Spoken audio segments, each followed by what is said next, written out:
بسم الله الرحمن الرحيم هل يستوي الذين يعلمون والذين لا يعلمون وقال تعالى في كلامه المجيد وفي فرقان الحميد فاعلموا أنه لا إله إلا الله إلى آخر الآيات আলহামদুলিল্লাহ তারই প্রশংসা সেই আল্লাহর যে সুবহানাহু ওয়া তাআলা আমাদেরকে এই তীব্র ঠান্ডার মধ্যেও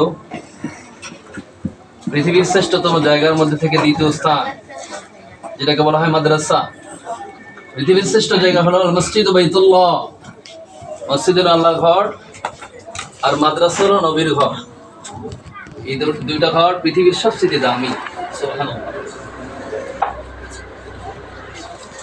আল্লাহ রাব্বুল আলামিন ইসলামকে টিকিয়ে রাখছে একমাত্র ইলমের মাধ্যম দিয়ে।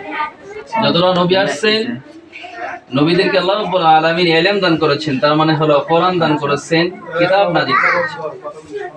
ইলম ছাড়া, জ্ঞান ছাড়া, বুদ্ধি ছাড়া কোনো মানুষ চলতে পারে না। যে কোনো মানুষ জ্ঞান লাগবে, সবাই জ্ঞানী, জ্ঞান না থাকলে চলতে পারবে না, কিন্তু আলেম নয়। কথাটা কি বুঝছেন? সবাই জ্ঞানী, জ্ঞানী যদি না হবে সংসার চালায় কেমনে?